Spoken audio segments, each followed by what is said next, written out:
Livro de Gênesis, capítulo 37, versículos de 3 a 11.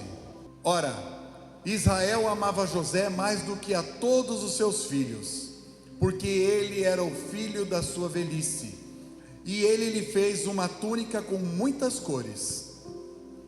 E quando seus irmãos viram que seu pai o amava mais do que a todos os seus irmãos, eles o odiaram e não conseguiram falar pacificamente com ele. E José sonhou um sonho e o contou a seus irmãos, e eles o odiaram ainda mais. E ele lhes disse: ouve, rogo-vos, este sonho que sonhei. Eis que estávamos amarrando feixes no campo, e eis que meu feixe se levantava e ficava em pé, e eis que vossos feixes estavam em pé ao redor, e faziam reverência ao meu feixe. E seus irmãos lhe disseram: deverias tu reinar sobre nós? Ou deverias ter domínio sobre nós? E eles o odiaram ainda mais por seus sonhos e por suas palavras. E ele sonhou ainda outro sonho, e o contou a seus irmãos, e disse: eis que sonhei mais um sonho, e eis que o sol e a lua e 11 estrelas faziam reverência a mim. E ele o contou a seu pai e aos seus irmãos, e ao seu pai o repreendeu e lhe disse: o que é este sonho que tu sonhaste? Iremos eu e tua mãe e teus irmãos de fato nos curvar diante de ti em terra? E seus irmãos o invejaram, mas seu pai observou o que se dizia. Amém? Hoje eu creio que essa palavra, ela vai mudar a expectativa espiritual de muitas pessoas aqui nessa casa de oração. Hoje esta palavra vai virar uma chave na sua vida. É uma palavra em que você vai ter um entendimento sobre muitos questionamentos acerca da sua vida material e da sua vida espiritual. Então não importa como você chegou aqui hoje, não pelo meio de condução, mas a condição que você chegou aqui hoje. E que condição é essa? Não importa. Não importa se você chegou cansado, triste, devendo, não importa qual a condição que você chegou aqui hoje. Sabe por quê? O mais importante de tudo é que você entenda o porquê de tudo que está acontecendo neste momento na sua vida. Porque você está nesta condição, porque sua vida apresenta determinadas coisas e você não entende. Aí você pode dizer assim: mas pastor, o que eu fiz para merecer isso? E eu vou te dizer: nasceu. E se nasceu, está sujeito a todas as intempéries deste mundo.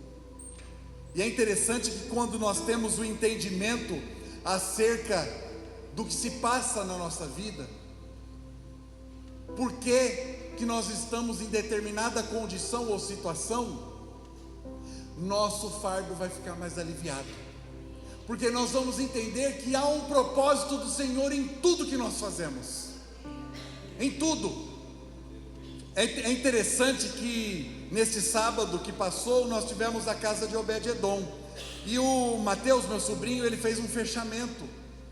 O Espírito Santo tomou de tal maneira, e ele falou algo que marcou o meu coração, e foi um momento de muito quebrantamento entre nós homens.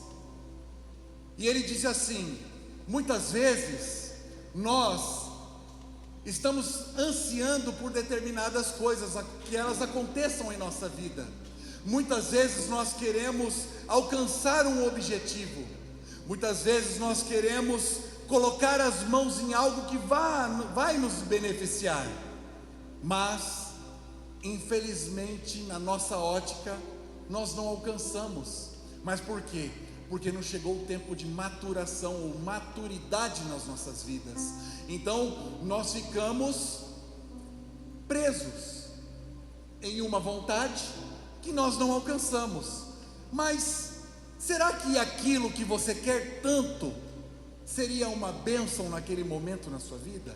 Então, debaixo do céu do Senhor existe um tempo para todas as coisas, todas elas. Então, sendo ela pequena ou grande, há um tempo de maturação para alcançarmos muitas coisas. E este tempo de preparação, ele é difícil. Ele é difícil. Então, nós estamos sendo prensados de todos os lados. Por quê? Porque nós vamos chegar a um patamar de entendimento espiritual nas nossas vidas, como Pedro chegou.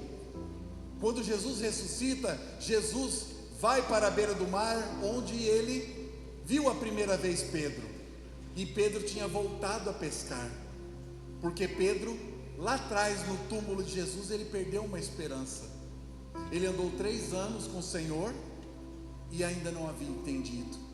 Então Jesus, quando Pedro reconhece a voz e vem até a praia, Jesus, e por 3 momentos ele fala: Pedro, tu me amas? E aí na terceira vez Pedro entende, e ele diz: sim, Senhor, eu te amo. E Jesus diz: então apacenta as minhas ovelhas. E o que isso nos traz? Que Deus nos ensina que nós devemos ter a dependência dEle, nós devemos adorá-lo, ter intimidade constante, comunhão constante com o Senhor.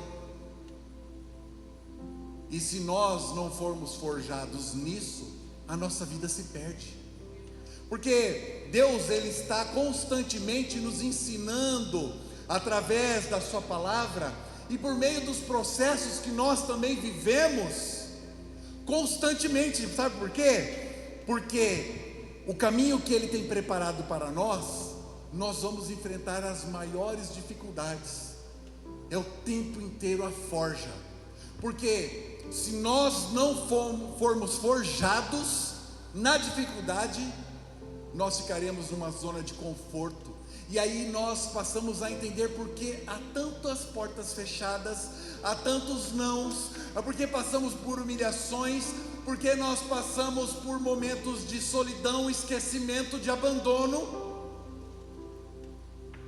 de perdas, de renúncias, de tantas formas de dificuldades e às vezes angústias, às vezes processos que nós não entendemos, mas isso faz parte do processo, porque até o momento em que Deus entra em cena para que mova a mão dele em nosso favor, nós temos que ter o quê? A maturidade e a preparação, porque senão nós vamos pegar nas nossas mãos aquelas oportunidades que Deus tem, e elas vão se esvair como água quando nós pegamos água em nossas mãos.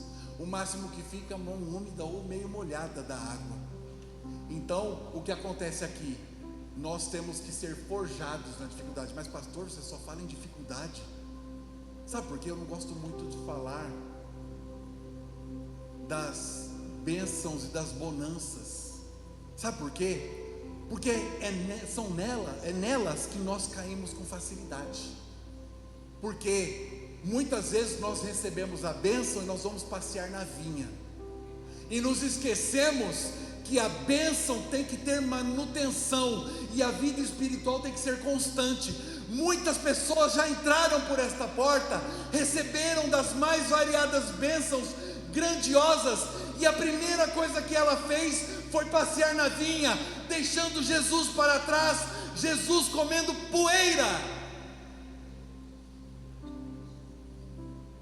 Então, não reclame se você está passando pela prova, porque a guerra precisa de preparação.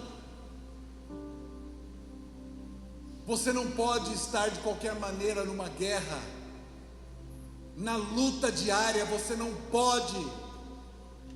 Tem gente que quer falar sobre Deus, mas nunca leu a palavra.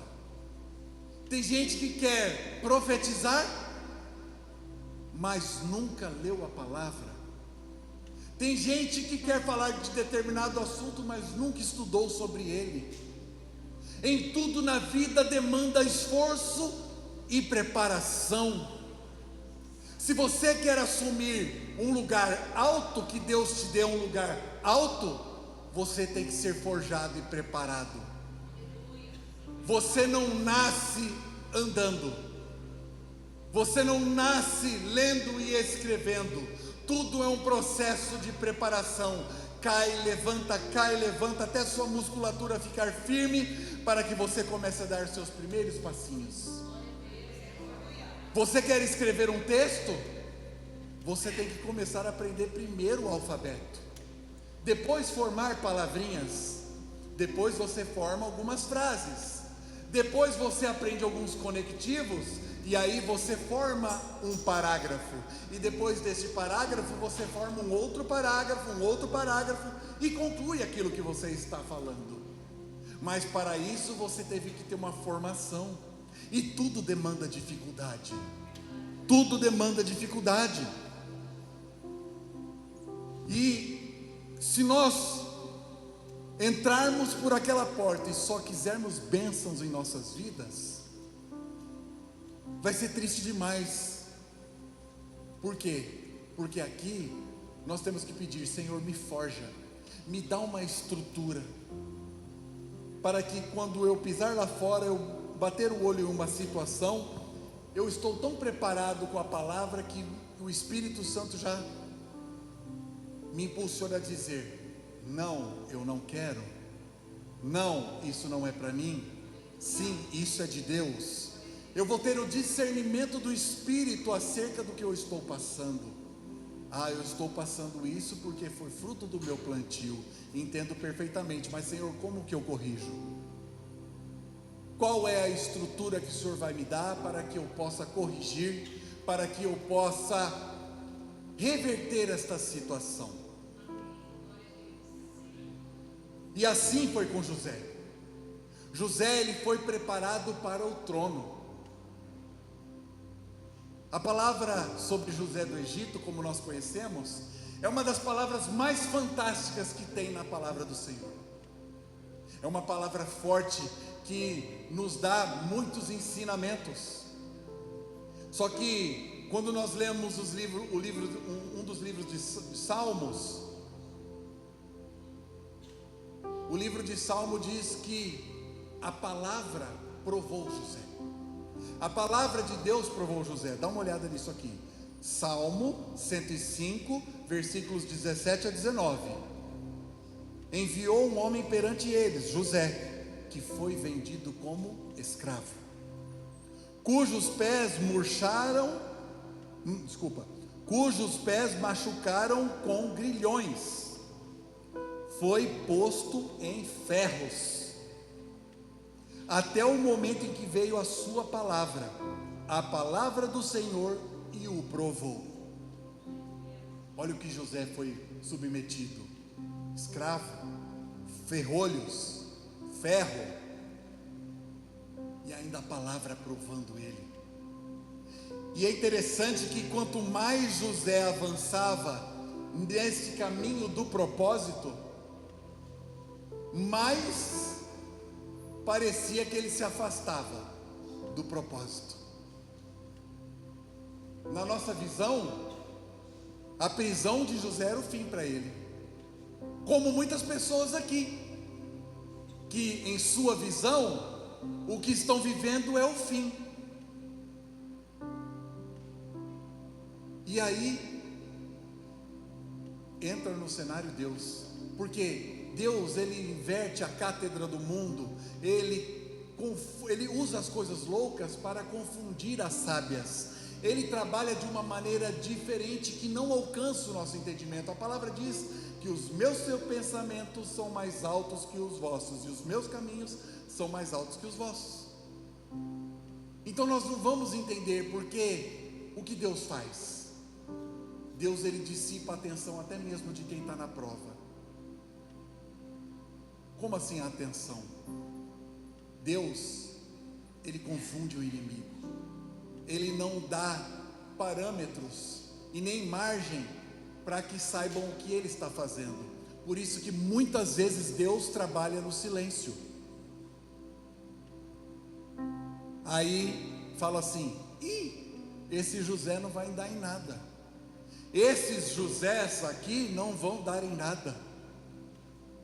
mas Deus está trabalhando. Deus está permitindo e provando todos nós através de sua palavra. Não adianta, a tua bênção não vai ser alcançada se você não passar pelo caminho do propósito. Quem desvia do caminho não alcança. Ah, mas Deus tem um propósito na minha vida. Tem, mas você tem que se alinhar com a vontade dele. Porque existe uma coisa na vida do ser humano chamada livre-arbítrio. E existe outro tipo de livre-arbítrio, que é o livre-arbítrio condicionado à vontade de Deus. Eu escolho pelo meu livre-arbítrio seguir o que Deus quer para a minha vida, ou eu escolho pelo meu livre-arbítrio humano viver a vida do mundo. Simples assim. Ou você escolhe o livre-arbítrio condicionado à vontade de Deus, ou o livre-arbítrio do mundo. Aí você pode fazer o que você bem entender. Ah, mas aqui eu estou prosperando. Será? Ah, mas aqui eu estou ganhando dinheiro. Será? Ah, mas aqui nesse livre-arbítrio condicionado ao Senhor, tá difícil. Eu não consigo ver a minha conta no azul. Eu não consigo, algumas portas se fecharam. Quantos nãos? Mas por quê? Porque Ele enxerga o que você não enxerga, meu irmão, minha irmã. Ele consegue discernir muito antes de acontecer. Depois você dá uma lida lá no Salmo 139, antes de dormir. Aí você vai entender. Vai entender. E dentro desta passagem há 4 ciclos. E esses 4 ciclos, ou nós já vivemos, ou nós estamos vivendo um deles, ou ainda nós vamos passar por eles. Esses 4 ciclos não é para você assustar, é para você entender por que você passa por determinadas situações na sua vida. São 4 ciclos que, à medida que eles vão se encerrando, nós vamos entendendo que o propósito do Senhor está se aproximando, que o propósito de Deus está por se revelar em nossa vida. Porque nós, cristãos, protestantes, estamos acostumados a entrar na igreja e ouvir: Deus tem um propósito para você, e só fica nisso. Deus tem um caminho para você, e só fica nisso. Não há entendimento acerca do que propósito é esse. Embora muitas vezes não fica tão claro para nós, mas o que acontece ao redor das nossas vidas e o que acontece dentro desse processo são sinais. São sinais. Então nós temos que estar sensíveis espiritualmente para entender: ah, entendi isso aqui. Imagina se eu tivesse ficado lá naquela cidade, o que seria de mim hoje? Mas Deus, quando tem um propósito para você aqui, não tem jeito, você pode tentar ir para lá, mas Ele vai te colocar aqui, porque você tem pedido nas suas orações. Então Deus, Ele atende as nossas orações. As nossas orações são brasas vivas, que não se apagam. E a partir de agora você vai começar a se identificar com quais são esses ciclos.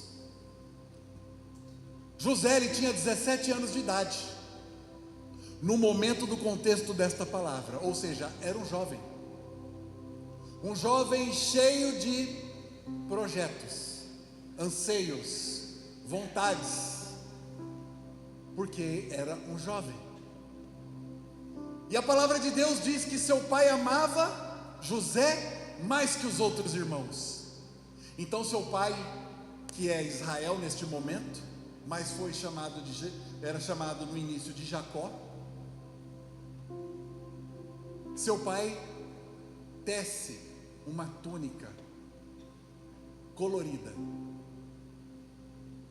Ou seja, o pai fez algo especial para um filho especial e acabou desagradando os outros irmãos. Normalmente é assim: o seu sucesso ofusca muitas pessoas.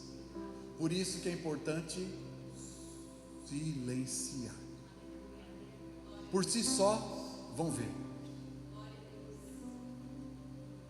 E aí acontece o que aqui? O que era essa túnica? Não vou adentrar muito a ela não, mas só para os irmãos terem ideia. Por que colorida? Quando Deus especifica, é porque alguma função tem.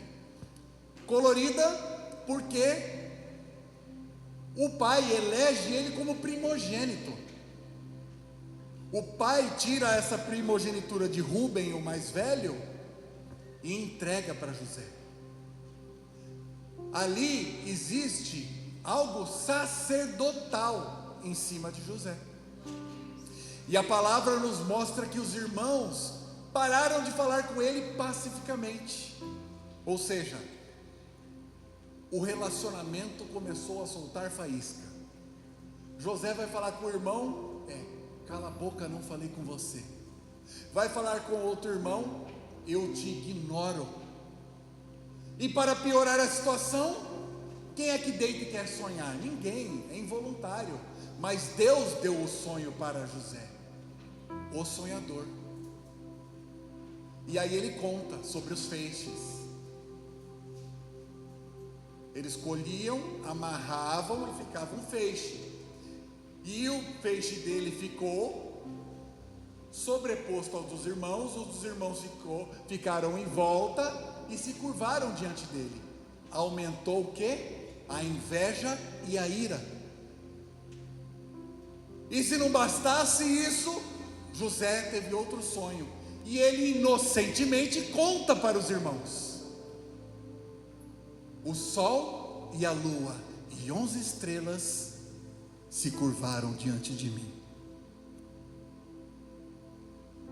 Aí os irmãos começaram a questionar: Você vai governar sobre nós? É você?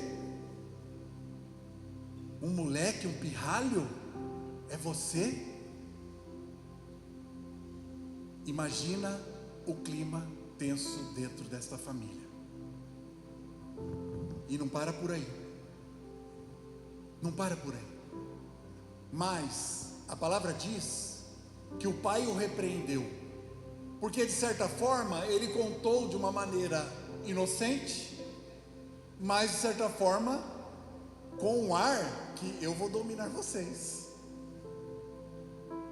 E o pai o repreende por isso. Só que a palavra diz que os irmãos o invejaram mais uma vez. E aí o pai entendeu o que se passava, prestou atenção que não era qualquer sonho, porque Israel, enquanto Jacó, lutou com o Senhor, teve sonhos com o Senhor. Jacó viveu experiências espirituais com Deus, então ele sabia que não era qualquer coisa. E aquilo ali eu imagino que deve ter resfriado a espinha de Jacó, porque ele tinha que administrar a situação. Um belo dia, os irmãos saem para apacentar o rebanho, e não era qualquer lugar não. Inicialmente eles foram a 80 quilômetros de onde eles moravam. Depois andaram mais 24 quilômetros. Então vamos arredondar para 100 quilômetros. Aí Israel chama José: filho, vem aqui. Vem aqui. Aqui estou, eis-me aqui, papai. Vai lá ver como estão os seus irmãos. Vai lá. Veja como estão os seus irmãos, como estão os rebanhos, e volte e me conte essas notícias. Tá bom. E vocês sabem qual era o veículo da época? Pé 2. Já ouviram falar? É pé 2? Filhinho, passa sebo nas canelas aí, ó. Partiu. E aí, quando José está chegando já nas proximidades e os irmãos o avistam, entre eles: lá vem o sonhador, vamos dar uma lição. E quando José chega todo sorridente, ele não encontra mais os seus irmãos, ele encontra os seus algozes, ele encontra lobos sedentos de sangue, salivavam em suas bocas a vontade e a sede da vingança, chegavam a babar, a exprimir mais saliva,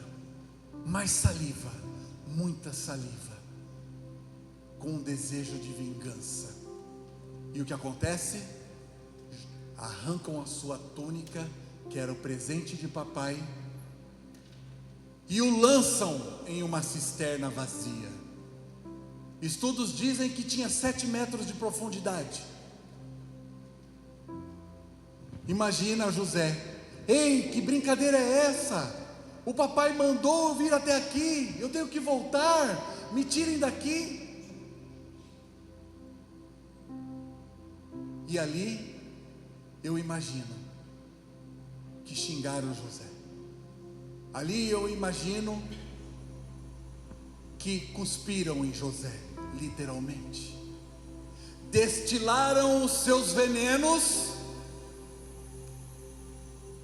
e lançaram sobre a cabeça de José. Salivaram sobre a cabeça de José.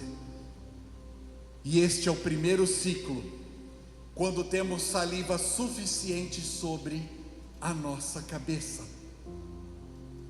Significa o desprezo, a humilhação, o ódio, a inveja, palavras torpes. E quantas pessoas não estão sofrendo debaixo de palavras torpes? Estão recebendo palavras, saliva em cima de suas cabeças. Estão acumulando não brasas vivas, mas saliva. Você não presta, você é vagabundo, você é uma vagabunda, você não vale nada, você só serve para se prostituir. Palavras mentirosas, palavras pesadas com torpeza, palavras violentas que maculam.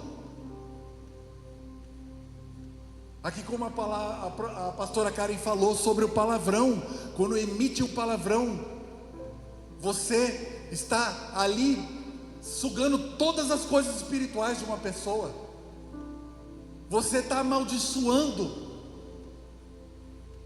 E tudo isso foi acumulado.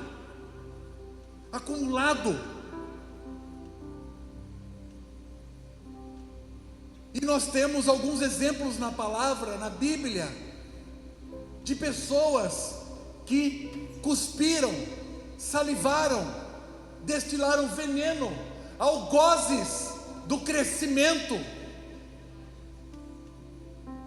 Ah, quantas pessoas estão cativas dentro de casa, sendo apontadas por marido, por esposa, apontando filhos ou filhos apontando pais. Acha que isso é difícil de acontecer? Pelo contrário, é mais comum que nós imaginamos. Há muitas coisas assim, palavras venenosas. Por que você está tão bonito agora? Como é que você conseguiu ficar tão bem com 140 quilos? Hoje um homem de 85 quilos, forte, que corre 10 quilômetros. Como que é isso? Isso é inadmissível. Está entendendo onde te lança isso? Consegue visualizar espiritualmente que te leva para um cativeiro que atinge as demais áreas da sua vida? Essa saliva perigosa, venenosa, e isso, o único responsável que consegue retirar isso é Jesus. Limpar esse ciclo salivar em cima das nossas cabeças. Davi é um exemplo. Davi, ele era lançado no campo. A vontade dele era só sentar à mesa com seus irmãos. Ele cuidava do lixo e das ovelhas malhadas de seu pai. O mantinham lá, distante, tendo que enfrentar urso e leão. E o exemplo maior de todos, Jesus. O que fizeram com Jesus? Quanto salivaram na cabeça de Cristo, o quanto cuspiram em Cristo. É forte tudo isso, meus irmãos, mas é só desta maneira que nós acordamos para as situações. É só assim nós entendemos o peso espiritual que está sobre as nossas vidas, o que lançam sobre as nossas vidas e como nós conseguimos tirar essas demandas, essas coisas ruins, essa torpeza de palavras sobre nós. Aí os irmãos de José resolvem comer um pãozinho, se alimentar. Então vem uma caravana, ismaelitas e midianitas, certo, pastor Andrés? Ismaelitas, que vem de Ismael, e os midianitas de Midian, estavam a caminho do Egito para levar especiarias. Aí os algozes, irmãos, entre aspas, de José, resolveram vendê-lo por 20 moedas de prata, iniciando 2 outros ciclos. Mais uma vez, eram camelos, e eles não iam colocar José bonitinho em cima de um camelo. Com certeza laçaram José. E se vocês sabem o que é ser um escravo naquela época, porque ele foi vendido como tal, a primeira coisa, tiram-lhe as sandálias. Escravo não tem direito. Já haviam tirado a túnica, a honra do seu pai,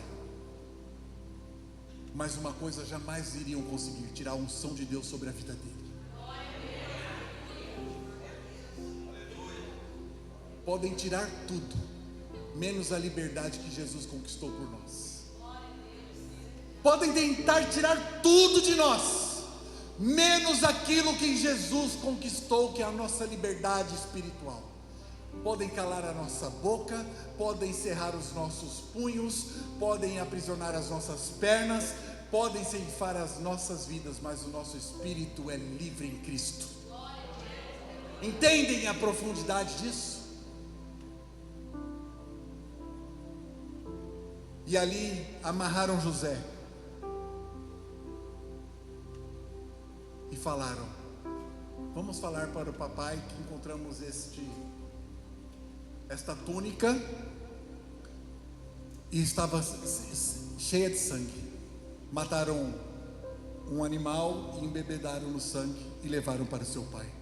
Seu pai, quando recebe a notícia, rasga as suas vestes, porque estava rasgando perante Deus e entrando num estado de luto, o luto da mentira. Lançaram sobre José poeira em seu rosto, em seu corpo, em suas vestes.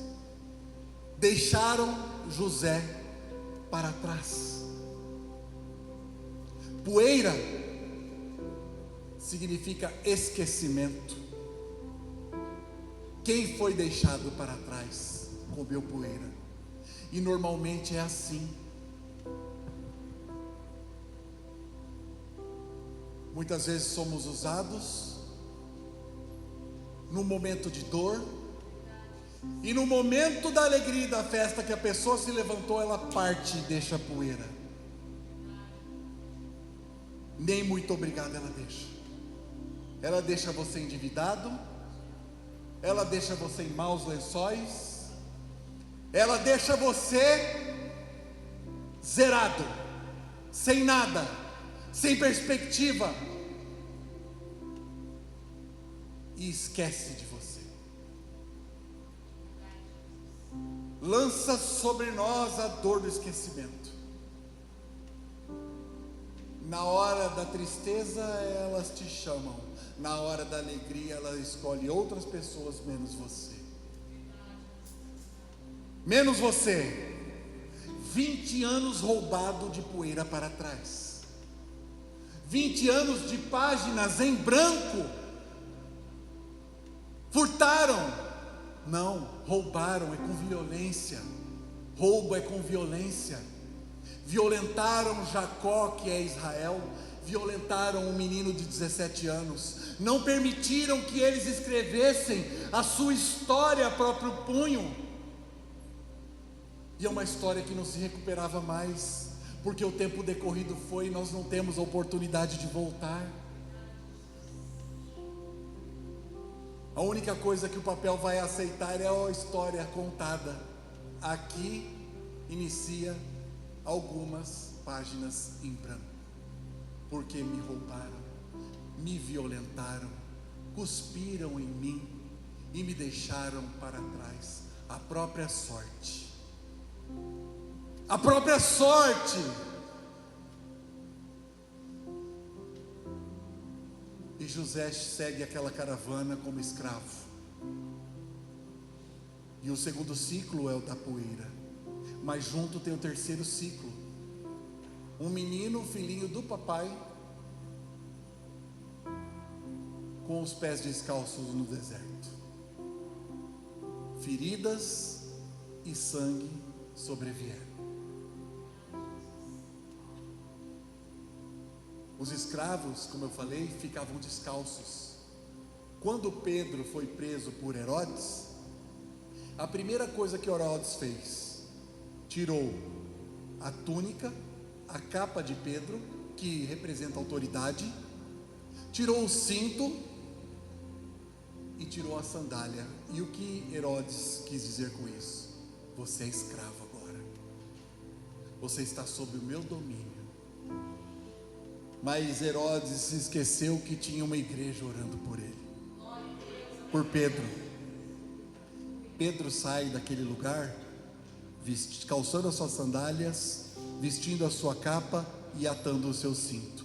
Atravessa por todo mundo e ninguém vê. O anjo: ei Pedro, acorda, vamos, rápido, coloca tudo isso aí. Deus restitui. Mas por quê?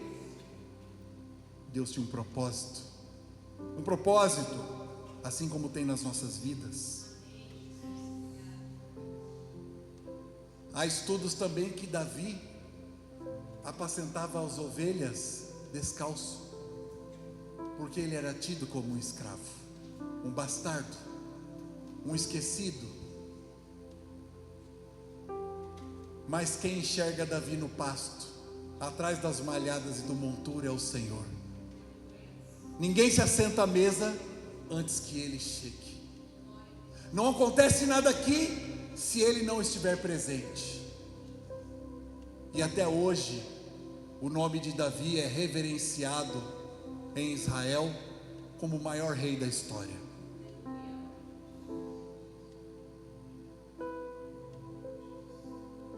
E significa o quê? Os pés descalços, feridos e sangrando. É o ponto final. Chegamos no limite, o fim de tudo. Porque daqui para frente, como escravo, eu só vou comer poeira, vou ser açoitado e vou continuar servindo a quem me odeia, como escravo.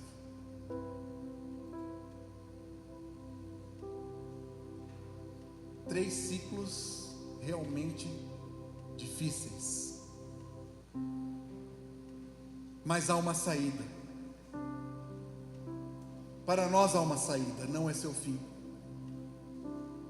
Você pode ter encontrado um limite, realmente faz parte, mas existe o Senhor dos Senhores, Rei dos Reis, Mestre dos Mestres, Advogado dos advogados e Médico dos médicos, que tem um unguento celestial,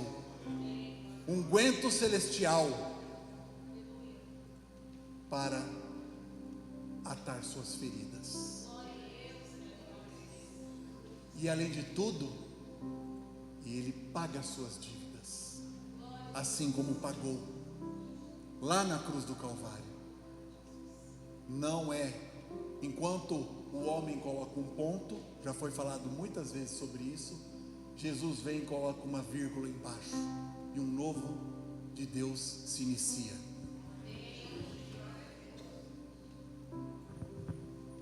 E a fé de José que o manteve. Ele era um menino, 17 anos de idade.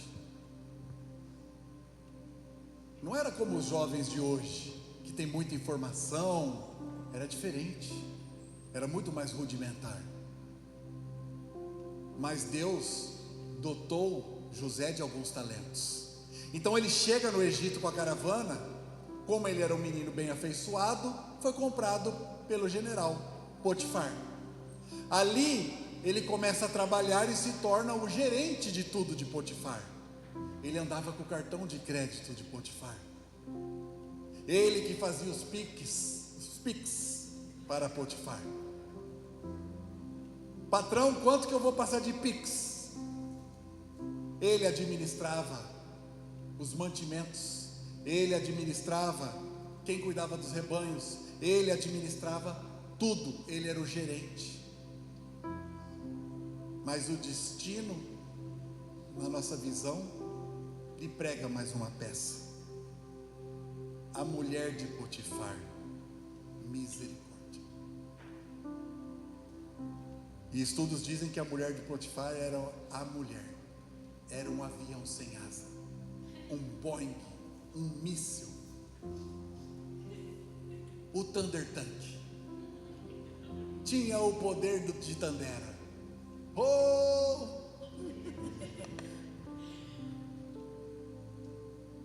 E a mulher de Potifar coloca aquele menino num beco sem saída. Ele ia para um lado, ela ia também. Ele ia para o outro, ela ia também. Ficaram naquela luta e ele conseguiu passar por baixo e ela gruda a capa de José e começa a gritar: estuprador, me violentou, eu, uma pobre senhora inocente, socorro. Mais saliva sobre a cabeça de José. Mais saliva. Ah, e detalhe, tá? Essa historiazinha, entre aspas, essa historinha pequenininha, só durou 20 anos, tá? De sofrimento. E você aí um pouquinho sofrendo, como meu amigo Diomedes disse na casa de Obed-Edom: ah, mas eu estou endividado. Ah, é só a dívida que você tem, de financeira? Isso não é nada, não é problema, né? Às vezes nós dimensionamos muito o problema. Temos que ser igual Davi no campo de batalha. Quem é este incircunciso que desafia o exército de Deus vivo? Que gigante o quê? Estou eu aqui com a minha fundinha, ó. Eu sei quem eu sirvo. E aí Potifar encaminha José para a prisão. Prisão, imagina a insalubridade, a falta de alimentação. Só que ele também se transforma em administrador da cadeia. Mas antes disso, a palavra nos mostrou que o acorrentaram. Era ferro aqui, era ferro aqui, era ferro nos pés. Era uma coleira de ferro. E ali ele começa a administrar. Eu fico imaginando quantas lágrimas, quantas coisas internas, quanta saudade de casa, quanta saudade daquilo que eu não consegui viver, quanta saudade do que me roubaram, porque me roubaram, mas você não viveu, mas me roubaram, porque eu imagino o que eu poderia ter vivido. Quanto e quanto e quanto tiraram de mim. o quanto salivaram sobre mim. O quanto. E ali, em uma certa feita, chega o padeiro e o copeiro brigando. Foi você! Foi você! E os dois lançados ao cárcere. E começaram a empurrar um outro. E começaram a brigar. E José chega no meio e fala: oh, parou, o que aconteceu aqui? Não, porque foi ele. E daqui a pouco, na prisão, esses dois homens tiveram um sonho, cada um. Em resumo deste sonho, José tinha o dom de discernimento de sonhos, interpretou os sonhos daqueles homens. Falou para o copeiro: você vai voltar a servir, faraó, e você, padeiro, vai morrer.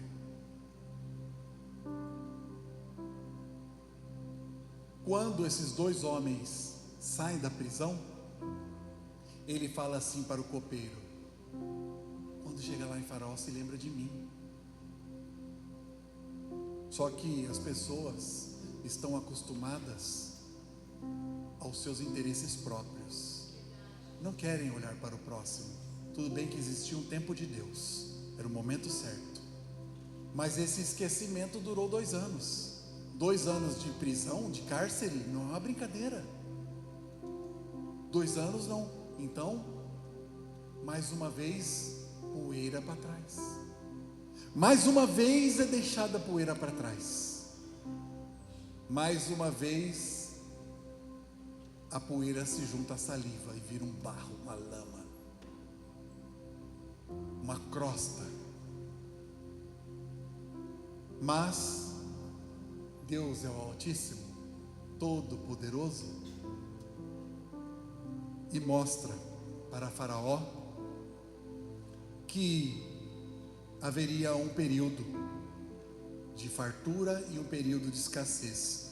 Só que Faraó não conseguiu entender,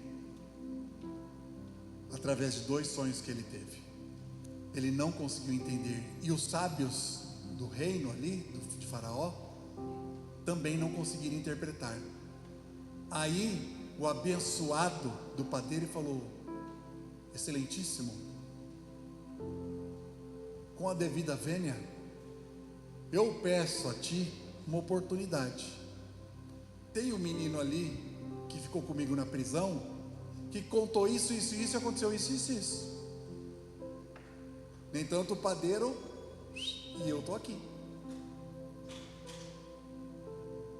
Aí manda chamá-lo. Só que, como aquele jovem ia se apresentar, um moribundo, todo sujo, imundo, parecendo um mendigo, com certeza já prepararam ele, já deram um banho, já calçaram as sandálias, já o vestiram decentemente, rasparam a cabeleira, porque eles eram os homens carecas do Egito, já maquiaram ele, porque os homens do Egito também usavam maquiagem, e ele se apresenta. E aí Deus dá a interpretação do sonho para José. E José diz assim: nós passaremos aqui 7 anos de fartura.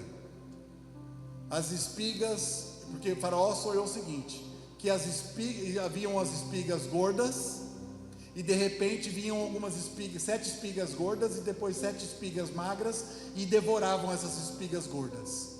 Depois a mesma coisa, vacas gordas, e aí apareciam 7 vacas magras e devoravam as vacas magras.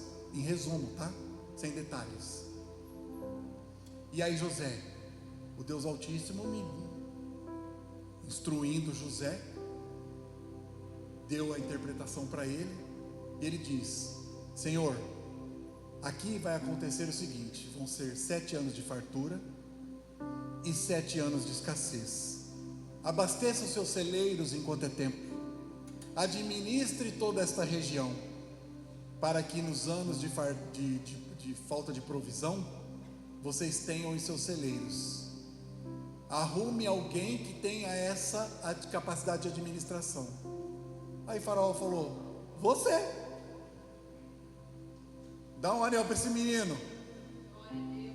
Ele vai ser o meu governador. Era Deus, Faraó, José, o segundo homem do planeta. Segundo homem do planeta. E aí José começa a administrar os anos de fartura. Aí chegam os 7 anos de escassez. Sabe onde a escassez bateu? Lá na portinha dos irmãos. Aí vem os irmãos para o Egito. Oh, como esse mundo é bom, né? A justificação do Senhor chega. E ela é tão certa como ele vive. Não se preocupem não. Só que é no tempo de Deus. E aí José tem um encontro com os irmãos e os reconhece. José, ele arruma uma maneira que seus irmãos tenham que voltar para a casa do seu pai e trazer o irmão mais novo, que é o seu irmão de sangue mesmo, Benjamim.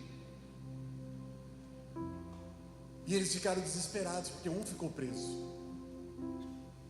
E aí quando eles voltaram, José se reúne com eles e pede para que todos os homens saiam. Antes de se reunir com eles, pede para que todos os homens saiam de sua presença. E Gênesis 45, versículo 2 fala, nos ensina. Coloca aí para mim na tela, por favor. Entretanto, ele chorou tão alto que todos os egípcios o ouviram, e a notícia chegou rapidamente até o palácio do faraó. José, naquele momento, ele coloca para fora anos de dor. As lágrimas começam a descer e é o último ciclo. O último ciclo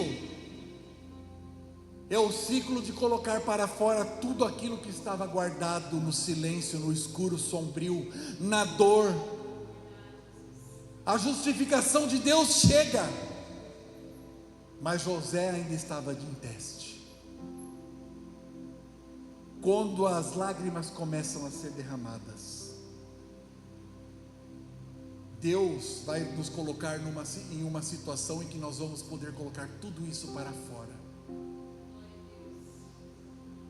E aí José completa o ciclo e Deus sela a sua honra através da atitude de José, que resolveu perdoar os seus irmãos.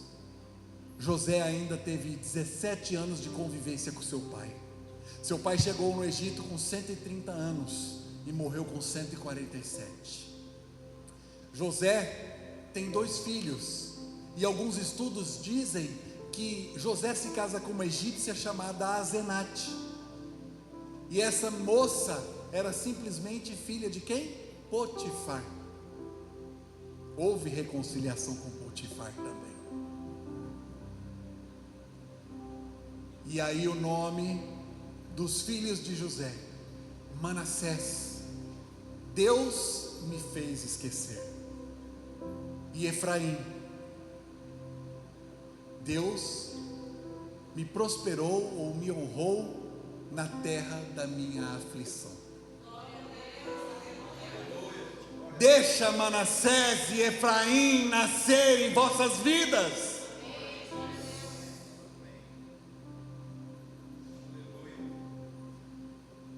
Perdoe. José foi tão bom que a família de José tiveram terras. Os irmãos ficaram se pelando de medo.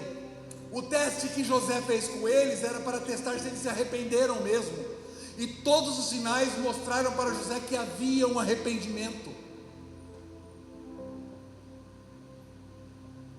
José poderia falar: mata todo mundo. Mas ele não fez. Ele não tomou o lugar de Deus. Ele falou: quem sou eu, vou tomar o lugar de Deus? Jamais. E as lágrimas desciam. O poder da reconciliação limpa desce. Lembra que no início eu falei que nós estamos sendo constantemente prensados? A uva, quando submetida à prensa, ela dá o suco da videira. A azeitona, ou azeitona, quando prensada, traz o óleo da unção, o azeite, o óleo da cura. A rosa, quando submetida à pressão, extrai o bom perfume. O trigo, quando pressionado,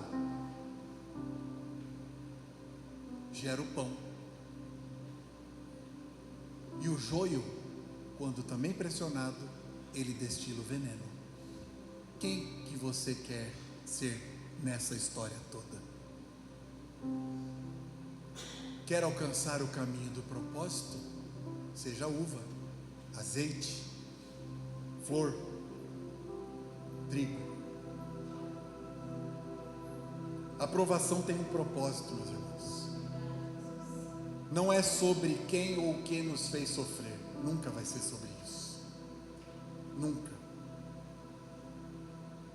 Mas tudo isso é para revelar quem nós somos por dentro. A prova revela quem nós somos. Se estamos sendo amassados de todas as formas, é para que Deus venha ver o que nós estamos produzindo. O alimento, a cura, o bom perfume ou o veneno.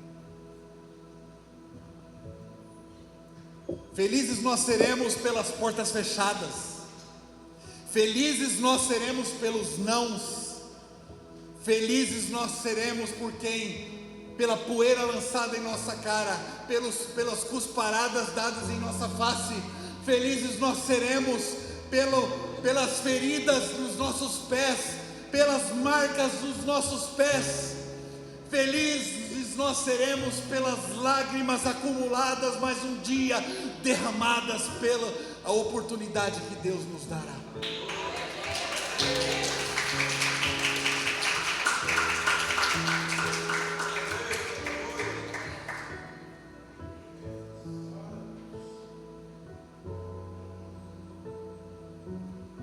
E tem um propósito maior em tudo isso. A forja é para que nós não venhamos nos desviar do principal, o caminho da salvação. A forja é para que nós não venhamos nos desviar do propósito que Deus tem para conosco aqui nesta terra. A forja é para nós alcançarmos as bênçãos desta terra e a vida vindoura no céu. Jesus disse: eu venci o mundo. O nosso modelo não é Cristo? Então nós venceremos o mundo, em nome de Jesus. Porque existe uma coisa, Diomedes, guarda isso, Jefferson, homens da casa de Obed-edom, guardem isso na tábua de vossos corações. Há um Deus que destrona reis, mas há um Deus que entroniza quem Ele quiser. Deixa Deus entronizar.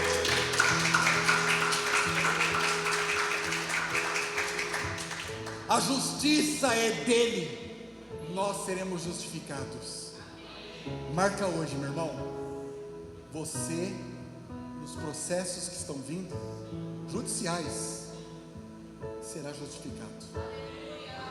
Aquilo que foi roubado, aquilo que fizeram com você de maneira injusta, você vai receber uma em cima da outra. Você não vai voltar àquele status quo, não vai, mas você vai ter o que é teu de direito. E aí vão entender que não é o Diomedes, mas o Deus que Diomedes está servindo, que se revelou o ano passado, em uma noite em que você abriu pela primeira vez a Bíblia. Toma posse disso, meu irmão.